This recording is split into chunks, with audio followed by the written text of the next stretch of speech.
Miss Samira, Mrs আমি জানি না। এখন তো আপনাকে নিয়ে শত শত কন্টেন্ট হইতাছে, সবাই কথা বলতেছে।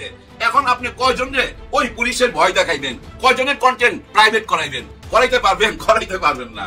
এখন জিনিসটা বুঝছেন, ফাইটা বাইরেছে, একদম ফাইটা বাইরেছে। কে অপরাধী কে অপরাধী না, নিশ্চয়ই আইন যেহেতু এত বছর পর এই ফাইলটা ওপেন করছে, সত্যটা নিশ্চয়ই বাইরে আসবে। আর অপরাধীরা কে কোথায় আছে আমি জানি না, তবে আমাদের ডন কিন্তু বাংলাদেশেই আছে।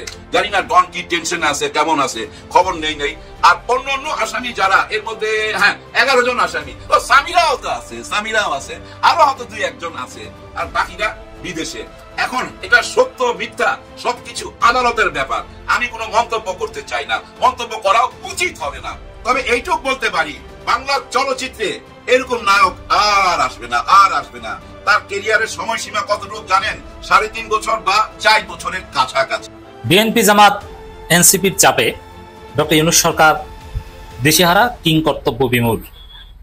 এটা আমি বলছি না, এরকম বোঝানোর চেষ্টা করছেন এবি পার্টির চেয়ারম্যান জনাব মুজিবুর রহমান মঞ্জু, এবং যার অর্থ রাজনীতিতে তৃতীয় কোনো ধারা বা সরকারের তৃতীয় কোনো ধারা সংযোজন হবে বা হতে হবে। এখানে অনেক প্ল্যান আছে, এই মুজিবুর রহমান মঞ্জুরা নানান প্ল্যান নিয়ে কাজ করতে পারেন। ভেবেছিলাম 5ই আগস্টের পরে সাগর রুমির হত্যাকাণ্ডটা সামনে আসবে, বছরের পর বছর পার হয়ে যাচ্ছে, ওই মামলাটার কি হলো আজ পর্যন্ত কেউ আমরা জানি না। গত 2-3 দিন আগেও দেখলাম এই মামলাটা আবার 6 মাস পিছানো হয়েছে, 6 মাস পরে আবার ফাইল খোলা হবে। রহস্যময় ব্যাপার। কিন্তু সাগর রুমি যে একেবারে হত্যাকাণ্ড, এটা কিন্তু প্রমাণ হয়ে গেছে, কারণ তাদেরকে যেভাবে মারা হয়েছে ওইটাই হত্যা। আর এদিকে দেখেন আমাদের সালমান শাহ, আমার সিনেমার মানুষ, আহারে কোথায় পাই তাহারে। একটা ছবির সম্পর্ক আমার সাথে, এই ঘর এই সংসার। আপনারা অনেকেই দেখছেন, আমার মনে হয় বাংলাদেশের এই যে যতগুলো চ্যানেল আছে সব চ্যানেলেই 1 বার না 2 বার না ভাই, আমার মনে হয় 50 বার চলছে এই পর্যন্ত। প্রত্যেকটা চ্যানেলে বহুবার চলছে এই ঘর এই সংসার। যারা দেখেন নাই তারা দেখবেন, না দেখলে মিস করবেন। যাই হোক, ওই ছবি করতে যেয়ে প্রথম দিনই তার সাথে আবার একটা ঘটনা ঘটছিল, যেটা পরে আমি জানতে পারছি তার মৃত্যুর পর সালমান শাহর মা আমাকে একদিন ফোন দিছিল। তো ওনার ফোন পেয়ে নেচারালি বুঝে নিত সালমান শাহর মা। অনেক কথার মধ্যে চোখে পানি ঝরতেছিল আমার, উনিও কাঁদতেছিলেন। তখন উনি আমাকে বলতেছিলেন যে আমার ছেলের একটা ডায়েরি আছে, আমার ছেলে ডায়েরি মেনটেন করতো, এটা কি আপনি জানেন? আমি বললাম না তো। ওই ডায়েরির একটা পাতায় লেখা আছে আপনার কথা। আমি একটু অবাক হইলাম, আমি বললাম কি লেখছে? ওইখানে লেখা আছে যে বহু ছবি কাজ করলাম, কিন্তু আজকে একটা বহু ছবি কাজ করছি, আজকে একজন সত্যিকারের পরিচালকের সাথে কাজ করলাম, যে পরিচালক আমাকে বকা দিল, আমার চোখের পানি ঝরলো, কিন্তু তার প্রতি রইল আমার শ্রদ্ধা। দেখেন, চোখের পানি ঝরছে, তারপরও আমার প্রতি শ্রদ্ধা। ওই ডায়েরিটা কিন্তু এখনো আছে, আমার মনে হয় পুলিশের কাছে আছে। যাই হোক, কেন ও চোখের পানি ঝরালো এই গল্পটা এর আগেও আমি করছি, যখন আমি সিনেমার নিয়ে কন্টেন্ট বানাইতাম তখনই আলাপটা করছি। কিন্তু ইদানিং যারা আমাকে ফলো করেন ওনারা নিশ্চয়ই ওই কন্টেন্টটা দেখেন নাই, ওনাদের জন্য বলতেছি। সেদিন ছিল এই ঘর এই সংসার ছবির প্রথম শুটিং, আর এই শুটিংটা ছিল ওই যে ধানমন্ডির ওই সাইডে, জায়গাটার নাম ভুলে গেলাম, পিলখানার সাথে যেখানে গরুর চামড়া জমায় রাখে, খুব দুর্গন্ধ হয়, ওইখানে একটা বাড়িতে ওই শুটিংটা ছিল। কেন ওই বাড়িতে? ওরকম একটা অর জায়গায়, কারণ ওই বাড়িটা ছিল আমার বোনের। উনি আমার দূর সম্পর্কের বোন। ওনার বাড়ির 5 তলার মধ্যে আমি সেট ফেলছি, যেহেতু ছবিটা বাজেটের মধ্যে, কম বাজেটে। আর এই ছবিটার প্রডিউসার ছিল, আর এই ছবিটার প্রডিউসার আমরা 2 জন, আমি আর খলিল ভাই, বিখ্যাত অভিনেতা, সেই খলিল ভাই। উনি আর আমি প্রডিউসার।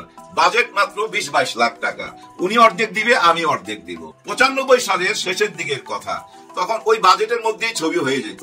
আর আমার একটু সুযোগ সুবিধা বেশি ছিল, কারণ যেসব আর্টিস্ট আমার সঙ্গে কাজ করত ওরা অনেক সময় বাকিতে কাজ করত, কেউ অর্ধেক পেমেন্ট নিত, পরে অর্ধেক নিত। এই সম্পর্কটা আমার সাথে ছিল যতদিন সিনেমায় ছিলাম। ভাই, সবাই দোয়ায় খুব ভালো অবস্থায় ছিলাম। দেখেন না, সবাই আমাকে বলে মাস্টার মেকার। এই একটা কথার জন্য অনেক শিল্পী আমার প্রতি দুর্বল ছিল, আমার সাথে কাজ করতে চাইতো। ঠিক তেমনি সালমান শাহর সাথে যখনই এফডিসিতে দেখা হইতো, তখনই জড়ায় ধরতো। একটা অভ্যাস আছে কিন্তু, মানুষকে খুব আপন কইরা নিতে পারে। দৌড় দিয়ে আইসা না পিছন দিক দিয়ে জড়ায় ধরতো, আর কানের কাছে বলতো কবে আপনার ক্যামেরার সামনে আসুন। আমি তখন বলতাম হ্যাঁ খুব তাড়াতাড়ি, খুব তাড়াতাড়ি। যাই হোক, একটা টাইমে সুযোগ চলে আসলো, আমি সেই সুযোগটা সদ্ব্যবহার করলাম। উনাকে আমি ডাকলাম, সালমান শাহকে, যে আমরা একসাথে কাজ করতে চাই। ওই টাইমে সালমান শাহ 6 লক্ষ টাকা নেয়। তো আমি বললাম আমার কাছ থেকে কত নেবেন সেটা বলেন। তখন আমার বলতেছে আপনি কেরা বলা যাবে না, তুমি কেরা বলেন। আমি না না, আমি তুমি কেরা বলবো না। আসলে ভাই ব্রাদার, এই যে সিনেমায় যত নায়ক নায়িকা দেখেন, সিনিয়র জুনিয়র, কাউকে আমি তুমি কইরা বলি না, আমি সবাইকে আপনি কইরেই কথা বলি। ওইটা আমার ভালো লাগে, হ্যাঁ ভালো লাগে। নায়ক মান্য বহুবার বলছে যে আফসারি ভাই দূর, আপনি আপনি করে বললে ভালো লাগে না। আমি না না, আমি তুমি করে বলতে পারবো না। আসলে আমার মুখে তুমিটা আসে না। আমার বাসায় যে হেল্পিং হ্যান্ড, যে কাজ করতে আসে না, তাকেও আমি তুমি করে বলতে পারি না, আমার মুখে আসে না। যাই হোক, নিজের গুণ গায়ার লাভ নাই। সবাই ভালোবাসা পাইছি, সবাই ভালোবাসা পাইছি বই নাই। ওই ডায়েরিতে সালমান শাহ লিখছিল যে আমাকে ধমক দিল। হ্যাঁ, ওই ধমকের কথাটাই আসি। ওই দিন শুটিং, প্রথম শুটিং ওই বাড়িটাতে। তো যাই হোক, শুটিং আরম্ভ হয়ে গেছে সকালবেলা, খুব সুন্দরভাবে শুটিং চলতেছে। দুপুরে খাওয়ার ব্রেক দিলাম, খাওয়ার ব্রেক 1 ঘন্টা থাকে। আমি প্রায় 1.25 ঘন্টা পর আবার ক্যামেরার সামনে গেছি, ডাকলাম সবাইকে। সেদিন নাসির খান থেকে আরম্ভ করে রোজি, তন্দ্রা ভাবি, বুলবুল আহমেদ, তমালিকা কর্মকার, আরো কে একজন ছিল, হ্যাঁ দুলারি ছিল, কিন্তু সালমান নাই। কি হলো, খাওয়ার ব্রেক দিলাম, ও গেল কই? তো বাসায় চলে গেছে খাইতে। হায় হায়, এটা কি করলো? আমি এদিক দিয়ে কিন্তু লাইট টাইট জ্বালায় রেডি, শর্ট নিমু, এখন ও নাই।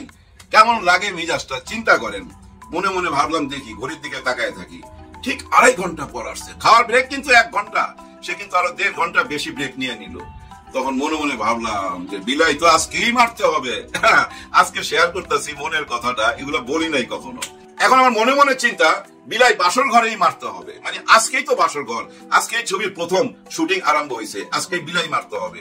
না হলে এই বিলাই আমাকে এই ছবি চলাকালীন খুব ভোগাবে, লেট করে আসবে, নিজের মর্জি মতো চলবে। যাই হোক, একটা টাইমে সালমান যখন ওই যে 2.5 ঘন্টা টাইম খায় আসলো, তখন আমি তার ইশারায় মেকআপ রুমে ডাইকা নিয়ে গেলাম। একটা রুমকে মেকআপ রুম বানানো হয়েছিল, ওইখানে ডাইকা নিয়ে বললাম যে দেখো সালমান, তুমি আমার অনুমতি না নিয়ে নিজে নিজেই একটা ব্রেক নিয়ে নিলা 2.5 ঘন্টার। আমি 1 ঘন্টার ব্রেক দিয়ে হয়তো 15 মিনিট বা আধা ঘন্টা বেশি দিতে পারি। আর সবচেয়ে বড় কথা, তুমি আমার অনুমতি না নিয়ে আমার সেট ছাইরা চলে গেছো। হ্যাঁ ভাই, দেখেন আমার সেট ছাইরা কিন্তু এই যে ম্যাডাম শাবানা, উনিও কোনোদিন যাইতো না। নায়ক আলমগীর সাহেব, কত বড় নায়ক, ওনাদের নিয়ে আমি ছবি করছি, কখনোই না। ম্যাডাম যদি ওয়াশরুমে যাইতো না, দূর থেকে আমাকে এরকম করতো, এরকম আমার সঙ্গে আমি তাকাইতাম, উনি এরকম আস্তে করে দেখাইতো কায়াঙ্গুলটা। মানে একজন ছাত্র যেভাবে টিচারকে দেখায়া ওয়াশরুমে যায়, ঠিক একই ব্যাপার। আমার অনুমতি ছাড়া কেউ যায় না। আর এটা আমার একটা ইগো প্রবলেম আছে, কারণ আমি পরিচালনাটাকে মনে করি একটা যুদ্ধের মতো। ওইখানে আমি জেনারেল, আমার ওয়ার্ডারই সব চলতে হবে, আমি যা বলবো তাই হইতে হবে, এরকম একটা ব্যাপার আমার ভিতরে কাজ করে। আর ওই কাজ করে বললে অনেকে কিন্তু আমাকে আবার বলে এই লোকটা একেবারে চামার, কোনো কিছুই ছাড় দেয় না। হ্যাঁ ভাই, সিনেমায় আমি কোনো কিছু ছাড় দেই না। আমি ছাড় দেই না বললেই একটা টাইটেল পাইছিলাম, যেটা একটু আগে বললাম। যাই হোক, তখন আমি তাকে বললাম যে তুমি আমার অনুমতি ছাড়া যেহেতু গেছো, সেহেতু আমি এই ছবিটা করব না। তোমাকে আমার অ্যাডভান্স দেওয়া আছে 2 লক্ষ টাকা, 4 লক্ষ টাকা তোমার সাথে আমার কথা, তুমি স্যাক্রিফাইস করছো, থ্যাংক ইউ। ওই 2 লাখ টাকা ফেরত দেওয়ার দরকার নাই, ছবিটা এখানেই stop, full stop, enough is enough. এরকম একটা ভাব ধইরা রুম থেকে বাইরে আমি ছাদে চলে গেছি। এদিকে কি হয়েছে জানেন, সে অঝরে কাঁদতেছিল। আর ওই কান্নাটা দেখছে কে জানেন? এই যে আমাদের শিল্পী দুলারি, নাসির খান, এরা। এরপরে রোজিকে ডাকছে, রোজিকে বলছে দেখো মেকআপ রুমে সালমান কাঁদতেছে। সালমান তো বলতো না, সবাই ইমন বইলা ডাকতো, ইমন কাঁদতেছে। এখন সবাই তাকে বলতেছে কি হয়েছে, কি ঘটনা, কোনো পারিবারিক ব্যাপার না অন্য কিছু। আসলে আমি যখন বকা দিছি, বকা দেই নাই, মানে শাসন করছি, তখন তো কেউ ছিল না। কিন্তু সে তখন সবাইকে বলছে ছবিটা উনি বন্ধ করে দিছে, আমি ওনার অনুমতি না নিয়ে বাসায় গেছিলাম, এটা আমি ভুল করছি, আমি সরি। যাই হোক, একটা টাইমে ছাদে আসছে সবাই, সালমান আসে নাই। সবাই এসে আমার বলতেছে যে ও সরি বলতেছে, নিচে আসেন নিচে আসেন। বিশেষ করে আমাদের খলিল ভাই, কারণ খলিল ভাই হচ্ছে এই ছবির প্রডিউসার, আমরা 2 জন প্রডিউসার বলতেছে নিচে আসেন, খুব কাঁদতেছে। আয়সা দেখি ভাই চোখ টুক ফুইলা গেছে। এমনি ফর্সা মানুষ, জানেন ও মেকআপ ছাড়া শুটিং করে, কিন্তু কোনোদিন মেকআপ নেয় না, কিন্তু মেকআপ রুমে বসে আড্ডা মারে, কিন্তু মেকআপ নেয় না। একটা তাওয়াল থাকে তার, ওই তাওয়ালটা বরফের মধ্যে দেওয়া থাকে, ওইটা নিয়ে খালি মুখ মোছে, আর মুখের ডলা দিলেই না লাল হয়ে যায় চেহারা। প্রত্যেক শটের আগে ওরকম মুখের মধ্যে ওই তাওয়ালটা ডলা দেয়, দিলেই লাল হয়ে যায়। পর্দায় যে সালমান শাহকে আপনারা দেখেন, বাস্তবে সালমান শাহ আরো সুন্দর ভাই, আরো অনেক সুন্দর, আমি বুঝাইতে পারব না। যাই হোক, ওই দিক থেকে পুরা ছবিটা এত সুন্দর ভাবে আমি পার করছি, পুরা সহযোগিতা পাইছি আমি সালমান শাহ, পুরো সহযোগিতা। কখনো 1 মিনিট লেট করে আসে নাই। যদি আমি 9টায় বলতাম না, ও 8:45 চলে আসতো। আর সবচেয়ে বড় কথা কি জানেন, ওর মধ্যে ভনিতা ছিল না, যা কিছু ছিল একদম খাঁটি ব্যাপার, কোনো ভনিতা ছিল না, কোনো নাটক ছিল না, ওই যে রূপ দেখানোর ব্যাপার তা ছিল না। কিন্তু একটা ছবি ওই আমলে খুব ভাইরাল হয়েছিল। ছবিটা কেমন ছিল, ও আমার মাথার মধ্যে ছাতা ধরে রাখছে আর আমি ক্যামেরায় কাজ করতেছি। আপনারা হয়তো অনেকেই জানেন, অনেকেই জানেন না, আমি কিন্তু আমার ছবির এই যে ক্যামেরার ব্যাপারটা আমি দেখভাল করি। ক্যামেরা সেকশনে একজন থাকে, থাকবে না কেন, নিশ্চয়ই থাকে, তারই দায়িত্ব, কিন্তু এটা আমার নিয়ন্ত্রণে থাকে। আমি মনে করি ক্যামেরার উপরে যদি কোনো পরিচালকের অধিকার না থাকে, অধিকার কথাটা মনে রাখেন, ক্যামেরার উপরে যদি তার অধিকার না থাকে, সে কোনোদিন পরিচালক হইতে পারবে না। যাই হোক, আমার এই ঘর এই সংসার একদিন শেষ হইলো, রিলিজ হইলো, কিন্তু রিলিজে আমি ভালো ফলাফল পাইলাম না। কেন পাইলাম না জানেন? আমার ছবির সাথে রিলিজ হয়েছিল রুটি নামে একটা ছবি, রুটি। ওখানে মেহেদি ছিল, মান্না ছিল, আরো কিছু নায়িকা ছিল। ওই ছবিটা ছিল ভাই একেবারে খোলামেলা, এনায়েত করিম ছিল পরিচালক। আর আমার ছবিটা ছিল টোটাল সোশ্যাল ইমেজের একটা ছবি, যে ছবিটা ঘর সংসার নিয়ে, যার জন্য ছবির নাম এই ঘর এই সংসার। যাই হোক, ছবিটা রিলিজের পর তেমন ফলাফল না পাইলো। 1 মাস পর এই ছবিটা আবার পিক নিল, মানে আলোচনার শীর্ষে চলে আসলো। কিন্তু কেন? এই যে 1 মাসের কথা বললাম, এই 1 মাসের একদিন আগের ঘটনা বলি এবার। সকালে ঘুম থেকে উঠা শুনি সালমান শাহ নাই পৃথিবীতে। কি হয়েছে? ও আত্মহত্যা করছে, এরকম একটা কথা শুনলাম। আমার মনের মধ্যে তখন প্রশ্ন উঠলো, কিরে গতকাল রাত্রি তো ও আমার সামনে দিয়ে গেল, ওর বউ গেল, সাথে বাদল খন্দকারকে নিয়ে গেল, বিখ্যাত পরিচালক বাদল খন্দকার। সালমান শাহ ডাবিং করতেছিল ডাবিং থিয়েটারের ভিতরে, সেখানে শাবনূর ছিল এবং সালমান শাহ ছিল এবং এই সামিরা ছিল। সামিরাকে নিয়ে কিছু কথা বলবো আমি, আগে এই ডাবিং এর কথাটা বইলা নেই। তো ওরা ভিতরে ডাবিং করতেছিল। কেন সামিরা আসতো এই জন্য, যখনই শাবনূরের সাথে সালমানের কোনো কাজ থাকতো তখন ইনি আসতো, কারণ ওনার ভিতরে একটা সন্দেহ কাজ করতো যে শাবনূর আর সালমান শাহের ভিতরে কোনো সম্পর্ক আছে, এরকম একটা ব্যাপার তার ভিতরে কাজ করতো। যার জন্য শাবনূরের যেখানে শুটিং থাকতো, ডাবিং থাকতো, এই সামিরা যেত।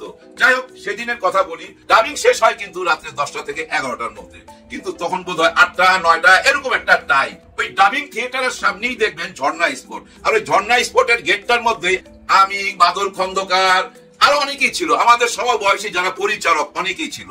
তবে বাদল খন্দকারের সাথে সালমান শাহ একটু ডিপ রিলেশন ছিল। হঠাৎ দেখলাম সালমান বাদল খন্দকারকে ডাক দিল একটুখানি দূরে, আমার সাথে হাই হ্যালো হয়ে গেল, কিন্তু সালাম দোয়া হয়ে গেছে দূর থেকেই। আর বাদল খন্দকারকে ডেকে বলতেছে, কি হলো, টাকা কই, এরকম আঙুল দিয়ে দেখাইতেছে। আবার বাদল বলতেছে যে শিডিউল কই। হয়তো কোন একটা ছবি নিয়ে তাদের মধ্যে আলোচনা হয়েছে, ওই কারণে বাদল খন্দকার শিডিউল চাইতেছে আর ওর টাকা চাইতেছে, দুজনে মজা করতেছে। একটা টাইমে দেখলাম বাদল খন্দকারকে গাড়িতে বসায়া তারা বাসার দিকে চলে গেল। এটা কিন্তু শেষ দেখা, আর দেখা হয় নাই, আর তার মুখ দেখা হয় নাই। হ্যাঁ, দেখা হয়েছে, তখন তো সে পৃথিবীতে নাই, তার ওই ঘুমন্ত চিরনিদ্রার মুখটা দেখা হয়েছে। এখনো ভুলতে পারি না।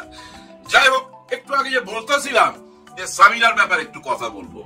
আমি 2-2.5 বছর আগে একটা কন্টেন্ট বানাই এই সালমান শাহকে স্মরণ কইরা, আর ওই কন্টেন্টটার মধ্যে আমি 3টা এস তুইলা ধরি। 3টা এস বুঝছেন? সালমান শাহ, সামিরা, শাবনূর, এই 3টা এস কে তুইলা ধইরা কিছু কথা বলি। আর ওই কথাগুলোর মধ্যে এই যে একটু আগে যেটা বললাম, শাবনূরের যেখানেই কাজ থাকতো সামিরা সেখানেই জায়গা পৌঁছায় যাইতো, সেখানেই তাকে পাহারা দিত। এখন ভাই ব্রাদার একটা জিনিস চিন্তা করেন, একটা জুটি যখন কাজ করে, সিনেমার ব্যাপার এটা তো বুঝেন, আর যদি ঘর থেকে চাপ থাকে যে না তুমি তার সাথে কাজ করতে পারবে না, মানে সন্দেহ করে, তাহলে একটা এক্সট্রা প্রেশার পড়ে কিন্তু শিল্পীর উপর, যেটা মনে মনে আমি পছন্দ করতাম না। দেখেন না, এই যে শাবানা এবং আলমগীর সাহেব যে কাজ করতো, অনেক পোলাপান মনে করতো যে জানেন তারা হাজবেন্ড ওয়াইফ, আসলে তা না। কিন্তু আলমগীর ভাই এবং শাবানা ম্যাডামের সাথে আমার তো ছবি হয়েছে, আমি জানি আলমগীর সাহেব পুরো ইন্ডাস্ট্রির মধ্যে যদি কাউকে শ্রদ্ধা করে, আগে সালাম দেয় এবং যাকে দেখলে দাঁড়ায় যায়, সেটা হলো শাবানা ম্যাডাম। শাবানা ম্যাডামকে ভীষণ শ্রদ্ধা করে আলমগীর ভাই, আমার নিজের চোখে দেখা। অথচ বাইরের মানুষ মনে করে তারা স্বামী স্ত্রী, কারণ এই জুটিটা সুপার হিট ছিল। তেমনি শাবনূর আর সালমান শাহ জুটিটা সুপার হিট। প্রডিউসাররা না এখানে টাকা লগ্নি করতে চাইতো, এই জুটি থাকলেই হিট, কিন্তু ওই জুটিটা ভাঙ্গা দিতে চাইতেছিল সামিরা। সামিরা চাচ্ছিল না শাবনূরের সাথে সালমানের কাজ হোক। ওই ব্যাপারগুলো নিয়েই আমি আলোচনা করছিলাম। ওই কন্টেন্টটা রিলিজ হওয়ার পরে সামিরা আমাকে ফোন করছে। ফোনটা পাই আমি বেশি অবাক হই নাই, কারণ আমার নাম্বার থাকতেই পারে। আর আমি যে নাম্বারটা গত 30 বছর যাবৎ ব্যবহার করতেছি, এই নাম্বারটা সালমান শাহর গিফট করা। উনার গিফট করা বলেই কিন্তু আজ পর্যন্ত আমি চেঞ্জ করি নাই। অনেক মানুষের অনেক টেলিফোন থাকে, অনেক নাম্বার থাকে, আমার ওই একটাই নাম্বার। তার স্মৃতি হিসাবে আমি রাইখা দিছি ভাই। কারণ কি জানেন, ও আমার ছেলে রবিকে অনেক ভালোবাসতো। একটা ছবি দেখেন না, তার কোলে একটা বাচ্চা, ফুটফুটে বাচ্চা, ওই বাচ্চাটা আমার। অনেকেই মনে করতো সামিরা আর সালমান শাহর বাচ্চা, আসলে তা না। যাই হোক, এখন দেখেন এই সামিরা আমাকে ফোন করে বলতেছেন যে আপনি এই কন্টেন্ট প্রাইভেট করেন, এখন ডিলিট করেন। আমি কেন, কি হয়েছে ভাই, কি প্রবলেম?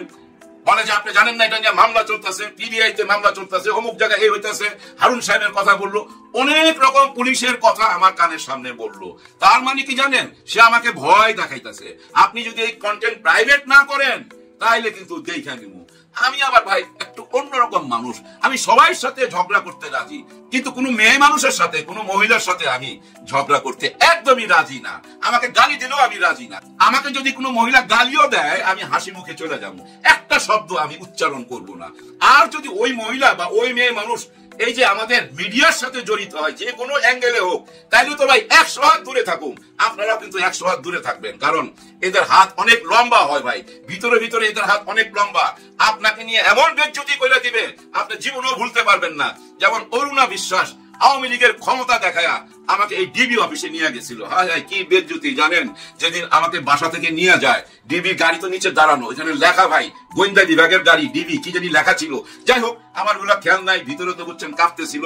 আমাকে বসেছে মাঝখানে, ডিবি দুজন, দুই পাশে, সামনে আরো দুইজন, এই 4 জনই আমার রুমে ঢুকে গেছিল। তাও কি জানেন, এই যে মোবাইলের ক্যামেরা অন কইরা ঢুকে গেছিল, আমার ঘরের সবকিছু দেখাইতেছিল, আমাকে দেখাইতেছিল। কি ঘটনা ভাই, ওই যে কন্টেন্ট বানাইছিলাম, ওই কন্টেন্টের মধ্যে বলছিলাম এই যে সরকারি অনুদান পাচ্ছে, এরা কারা অনুদান পাচ্ছে? সরকারের চামচারা অনুদান পাচ্ছে। এদের কি যোগ্যতা আছে যে এরা ছবি পরিচালনা করবে? এই অরুণা বিশ্বাস পরিচালকের নামে একটা অনুদান নিয়ে নিছিল। তখন আমি ওই কথাটা বলছিলাম, আর ওইটা বলার কারণেই ভাই আমাকে নিয়ে ওই যে বুঝছেন। যাই হোক, ওইখান থেকে আমি বাইরে আসছি আরেকজন নায়িকার সহযোগিতায়, কারণ আমি ওই নায়িকারে ফোন দিয়া কইছিলাম এই আমারে কিন্তু ধৈর্য লয়ে যাইতেছে। আর ওই নায়িকা তখন আওয়ামী লীগের একদম মাথার সঙ্গে যোগাযোগ ছিল। ওইখানে যাওয়ার পর এই যে হারুন সাহেব আছে না, ডিবির হারুন সাহেব, উনি আমারে বলতেছে আপনি আবার শেখ সেলিমকে দিয়ে ফোন করাইছেন। আমি বললাম যে না, আমি তো ফোন করাই নাই, অন্য কেউ করছে, আমি তো জানি না। যাই হোক, উনি আমাকে 1 কাপ চাও খাওয়াইছে, আবার হালকা একটু অপমানও করছিল। আমাকে বলতেছিল ক্যামেরার সামনে তো দেখি হাত পা নাইয়া কথা বলেন, এখন এত ম্যাও করেন কেন? মানে আমি তো ওনার সামনে একদম চুপ, মাথা নত, ভয়ে, বুঝছেন না। আমার আগেই করছি কি জানেন, সানগ্লাসটা খুইলা চোখটা দেখাইছি, যে দেখেন কিছু মনে করেন না আমার সানগ্লাস।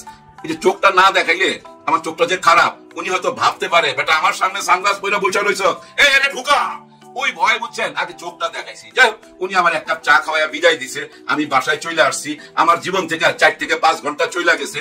ওই ভয়গুলো আমার ভিতরে কাজ করতো। আমি এর জন্য তাড়াতাড়ি ওই কন্টেন্ট প্রাইভেট করে দেই। মিস সামিরা, মিসেস আমি জানি না, এখন তো আপনাকে নিয়ে শত শত কন্টেন্ট হইতাছে, সবাই কথা বলতেছে। এখন আপনি কয়জনে ওই পুলিশের ভয় দেখাইবেন? কয়জনের কন্টেন্ট প্রাইভেট করাইবেন? করাইতে পারবেন না। এখন জিনিসটা বুঝছেন, ফাইটা বাইরেছে, একদম ফাইটা বাইরেছে। কে অপরাধী না, নিশ্চয়ই আইন যেহেতু এত বছর পর এই ফাইলটা ওপেন করছে, সত্যটা নিশ্চয়ই বাইরে আসবে। আর অপরাধীরা কে কোথায় আছে আমি জানি না, তবে আমাদের ডন কিন্তু বাংলাদেশেই আছে। জানি না ডন কি টেনশন আছে, কেমন আছে, খবর নেই। আর অন্য আসামি যারা, এর মধ্যে 11 জন আসামি, ও সামিরাও তো আছে, আরো হয়তো 2-1 জন আছে, আর বাকিরা বিদেশে। এখন এটা সত্য মিথ্যা সবকিছু আদালতের ব্যাপার, আমি কোনো মন্তব্য করতে চাই না, মন্তব্য করাও উচিত হবে না। তবে এইটুকু বলতে পারি, বাংলা চলচ্চিত্রে এরকম নায়ক আর আসবে না। তার ক্যারিয়ারের সময়সীমা কতটুকু জানেন? 3.5 বছর বা 4 বছরের কাছাকাছি। ছবির সংখ্যা কত? 27 থেকে 30টা হবে, 27 থেকে 30টা, এর বেশি না। এত অল্প ছবি দিয়ে এত অল্প টাইমে যে ভালোবাসাটা পাইছে, ওই ভালোবাসার একটা ছোট্ট গল্প বইলা ভিডিওটা শেষ করতেছি। এই সালমান শাহের মৃত্যুটা সাধারণ মানুষ তো মাইনা নিতে পারে নাই, কিন্তু অনেক ইয়াং মেয়েরা মাইনা নিতে পারে নাই। আপনারা জানেন 13-14 জন আত্মহত্যা করছে সালমান শাহর জন্য। অনেকে আত্মহত্যা করতে চাইও করতে পারে নাই তাদের মা বাবার কারণে। তেমনি একটি মেয়ের গল্প বলি। একদিন আমার কাছে ফোন আসে একজনের, আমার পরিচিত একজনের মাধ্যমে উনি ফোন নাম্বারটা পাইছে। আমাকে বলতেছে যে আমার মেয়েটা সালমান শাহর জন্য আত্মহত্যা করতে চাইছিল, কিন্তু আমরা তাকে বাঁচাইছি, আপনার কাছে একটা আবেদন, আপনি উপকার করতে হবে। আমি বলেন, উনি আমাকে বুঝায় বললেন যে আমার মেয়ের চিকিৎসা চলতেছে, কাউন্সিলিং ও চলতেছে। কাউন্সিলিং মানে ওই যে বুঝায় আর কি, অনেক কিছু বুঝায়, তোমার মনের মধ্যে কি আছে, কেন তুমি আত্মহত্যা করতে চাও, তোমার এখন কি ইচ্ছা হইতাছে, মানে স্বপ্নের কথাগুলা, তার ভিতরের কথাগুলা জানতে চায়। ওই ভিতরের কথাগুলা যায় না, মনোবিজ্ঞানের ডাক্তার যে সে বলছে যে এই মেয়েকে এফডিসিতে নিয়ে যান। এফডিসিতে যেখানে যে চেয়ারে সালমান শাহ বসতো, যে মেকআপ রুমে মেকআপ নিত, যে ফ্লোরে শুটিং করতো, ওই জায়গাগুলা দেখান। ওগুলা তার দেখার ইচ্ছা ভীষণ ভাবে, এগুলা দেখান, এগুলা দেখালে সে মনে শান্তি পাবে। এই কথাগুলো আমাকে বলছে। তাই বললাম যে ঠিক আছে আপনি আসেন। তখন আমি বললাম ঠিক আছে, আপনি সকাল 10টা থেকে 11টার মধ্যে এফডিসিতে আসেন, আমি থাকবো। ওই দিন আমার কোনো কাজ ছিল না, আমি অপেক্ষা করতেছিলাম গেটে, কারণ গেটে তো ওনাদেরকে ঢুকতে দিবে না। যাই হোক, ওনাদের গাড়ি যখন আসলো আমি একটু চমকাইলাম, কারণ খুব দামি গাড়ি ভাই, মার্সিডিজ গাড়ি নিয়ে আসছে। এবার চিন্তা করেন। যাই হোক, ওনাদেরকে ভিতরে ঢুকাইলাম এবং 3 নম্বর মেকআপ রুমের, যে মেকআপ রুমে সালমান শাহ বেশি মেকআপ নিত, এসি রুম ছিল, ওইখানে নিয়ে গেলাম। নিয়ে যাওয়ার পর যখন বললাম ওই মেয়েটাকে, মেয়েটা দেখতে অনেক কিউট, অনেক সুন্দর ছিল, মা দাঁড়ায় ছিল এবং কিছু আত্মীয় স্বজন ছিল। মেয়েটাকে যখন আমি দেখাইলাম যে এই চেয়ারটার মধ্যে বৈশা ও মেকআপ নিত, ওরে ভাই বিশ্বাস করেন, ওই চেয়ারটার উপরে ঝাঁপায়া পড়ে গেল ওই মেয়েটা এবং চিৎকার করে কাঁদতেছিল, চেয়ার নিয়ে নিচে পড়ে গেছে। কিন্তু ওর মা বলছে কেউ ধরেন না, কাঁদতে দেন। ইচ্ছা মতো কাঁদলো ভাই, কাঁদতে কাঁদতে কাহিল হয়ে গেল। যাই হোক, পরে তারে কোক টোকাইনা খাওয়াইলাম, বুঝাইলাম এবং আমার এই ঘর এই সংসার ছবি নিয়ে তার সাথে গল্প করলাম। সে আমার কাছে বারবার জানতে চায় সে কি খাইতো, কেমন ভাবে কথা বলতো, বুঝিনি তো, আবেগের ব্যাপার। যাই হোক, আমিও বোধ একটু আবেগে ঝইরা করতেছি এখন। হ্যাঁ, আমার ভিতরে আবেগের ফ্যাক্টরি চালু হয়ে গেছে। আহারে কোথায় পাই তাহারে। সবাই দোয়া করবেন, হ্যাঁ সবাই দোয়া করবেন। দেখেন, পিনাকি ভট্টাচার্যদেরও এরকম কিছু অ্যাসাইনমেন্ট আছে, চিন্তা আছে, সরাসরি বলে না, কিন্তু আমরা বুঝি, এটা আমাদের বিশ্লেষণ। যেমন এই ইউনূস সরকারের মুরুদ নাই, দিশেহারা, কিং কর্তব্য বিমূঢ়, এরকম কিছু ন্যারেটিভ নির্মাণ করা। অলরেডি কিন্তু পিনাকি ভট্টাচার্য এটা নির্মাণ করেছেন। তাহলে কি নতুন সরকার লাগবে? নতুন সরকারের উপদেষ্টা, প্রধান উপদেষ্টা কে হতে পারে? মাহমুদুর রহমান। এখন মাহমুদুর রহমানের নিজের ইচ্ছা নাই, এটা পিনাকি ভট্টাচার্য আরেক ভাবে ব্যাখ্যা করেছেন। হতে পারে যদি উপদেষ্টা হতে না পারেন বা সরকারে আসতে না পারেন, যদি এটা না ঘটে, ইউনূস সরকারের হাতেই যদি পিসফুল পাওয়ার ট্রানজিশন হয়, তাহলে সুযোগ বুঝে পিনাকি, মাহমুদুর রহমান এরা রাজনৈতিক দল করতে পারেন, এরকম চিন্তা তাদের থাকতে পারে। এবং সেখানে এবি পার্টি, আপ বাংলাদেশ, ইনকিলাব মঞ্চ এরা মার্চ করতে পারে, হতে পারে, মার্চ হতে পারে। তো দর্শক, এই জায়গায় এই মুজিবুর রহমান মঞ্জুর বক্তব্য, কয়েকটি রাজনৈতিক দলের চাপে সরকার দিশেহারা, এটার অর্থ দাঁড়ায় যে এই দিশেহারা সরকারের মাধ্যমে তো সুষ্ঠু নির্বাচন সম্ভব নয়। তাহলে কি করা দরকার? নতুন সরকার। সেই নতুন সরকারে মাহমুদুর রহমান কেন, পিনাকি ভট্টাচার্য কেন, এরকম একটা চিন্তা থাকতে পারে। মাহমুদুর রহমান, পিনাকি ভট্টাচার্য সরকারের উপদেষ্টা হবে, আমি নিজে চাই। এই দুইজন উপদেষ্টা পরিষদে থাকলে এই সরকার অনেক শক্তিশালী হবে। এখন অন্য কেউ এসে অন্য কোনো সরকার তা না, এখন আমাদের বা অধিকাংশ জনগণের পছন্দে এটা প্রয়োজনে উপদেষ্টা পরিষদ একটু সফল করা হোক, ব্যর্থ উপদেষ্টাদেরকে সুযোগ দিন।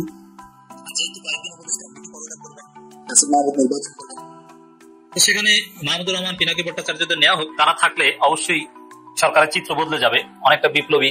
অন্যায় অবিচারের ক্ষেত্রে তারা অনর এবং অন্যায় অবিচারের বিরুদ্ধে, এবং তাদের হ্যারম আছে, মানসিক শক্তি আছে, তারা বুঝেন, তাদের অবদান আছে, অনেক কিছু, এটা ভালো। কিন্তু আইকেবি সহ অনেকের চিন্তা আছে যে না না না, এইভাবে হবে না, নতুন তত্ত্বাবধায়ক সরকার, এই ইউনূসের অধীনে নির্বাচন সম্ভব না, সে নতুন তত্ত্বাবধায়ক সরকারের উপদেষ্টা হবে না, আবার অন্য কেউ। বর্তমান প্রধান বিচারপতি রিফাত সাহেবকে নিয়ে অনেকের পরিকল্পনা আছে। তো এইরকম একটা পরিকল্পনার সাথে পিনাকি ভট্টাচার্যরা একটা বিকল্প চিন্তা হিসেবে ব্যাকলিস্ট করতে পারেন। হয়তোবা এই মুজিবুর রহমান মঞ্জুদের একটা পরিকল্পনা প্ল্যান এ হচ্ছে, ঠিক আছে, ইউনূসের অধীনে নির্বাচন হোক, কিন্তু সুষ্ঠু হোক, আর জোটের রাজনীতি তারা একটা তৃতীয় ধারা তৈরি করতে চাচ্ছে, এটা আলাদা, এটা করতে পারে। তৃতীয় ধারা করলেও সেটা দিন শেষে জামাত বলাই যাবে।